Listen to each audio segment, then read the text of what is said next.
Kayo po ba mga bossing ko ay isa sa mga nagnanais na matupad lahat ang mga pangarap sa buhay? Meron po ako i-share po sa inyo po mga bossing. Kung kayo po'y naniniwala ay mainam na subukan nyo po ito. Kailangan lamang po natin mga bossing ko ng asin. Ang asin ay isa sa mga subok na napakaswerte. Kung kayo po ay parang pakiramdam ninyo ay paborito kayo ng kamalasan, asya, gamitan nyo na po ito ng asin.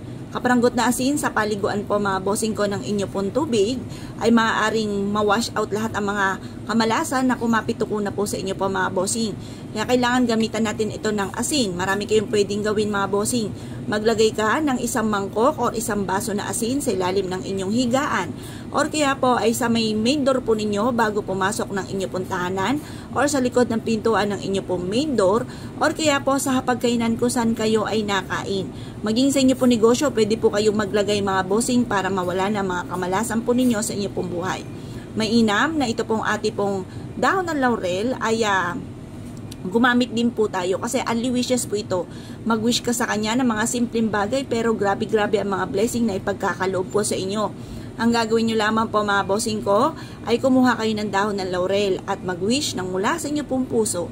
The best din po kung meron kayong puno ng laurel sa harapan ng inyong tahanan or malapit sa inyong pong pintuan.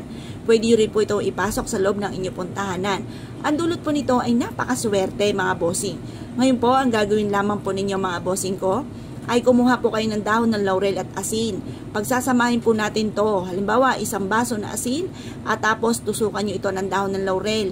Subok na po ito na napakaswerte. Isa po ito sa napakapaborito ko na pampaswerte. Basta ang ating asin mga bossing ko ay nananatiling puting-puti, malinis, okay po yan. Huwag lamang po mga bossing ko matutunaw ang asin. Ang ibig sabihin kapag natunaw ang asin ay marami siyang nahigop ng mga negatibong enerhiya. Kaya mas mainam mga bossing ko na mananatili po na puting-puti at buo-buo po ang ating asin. Kaya lang po mga bossing, huwag kayong matatakot kasi may bossing din ako na nanigas daw ang pinakaibabaw ng asin. Okay lang po yun kasi kumuha ka po ng kutsara at ito po'y haluin ninyo. Yan po mga bossing ko ay buo-buo pa rin. Nanigas lang ang mismong ibabaw. Ngayon po mga bossing, harap kayo sa may silangan ng 6:30 or kaya po alas 7. Matatapos ang paggawa ng pampaswerte hanggang alas 8 ng umaga kasi yan po ibibilad pa natin hanggang alas 8. Kaya maglalaan ka ng oras ng pagbibilad. Mag-wish po kayo kung ano ang nais po ninyo. Halimbawa mga bossing, dati mga bossing, lagi lang ako humihiling ng dagdag ng 10,000 sa bawat buwan na dumarating sa amin pero labis-labis ang dumating na blessing. Kaya gawin nyo rin po ito mga bossing. Basta mula sa inyo pong puso, kung anong binubukan ng bibig, yan tinatakbo ng inyong isipan at nagmumula sa puso, mga bossing ko, ang pag-wish. Ngayon po mga bossing, mag-wish na po kayo. I-wish po ninyo kung halimbawa walang bahay, magkaroon ng sariling bahay. Tapos kung gusto nyo po na magkaroon ng negosyo, kung mahilig kang magnegosyo, i-wish nyo rin po na magkaroon ako ng negosyo na dito na ako yayaman. Direct to the point ang pag-wish mga bossing. Dahil ito ay wala namang bayad kapag ikaw ay nag-wish ng labis-labis.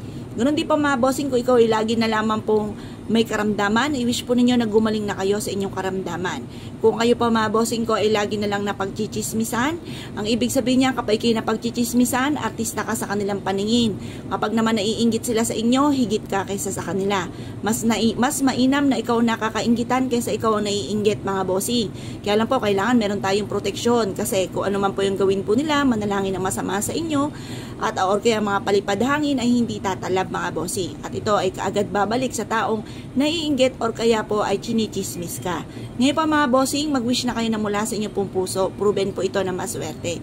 Kaya kung kayo pinaniniwala at nais po itong gawin mga bossing, good luck po sa inyo po lahat.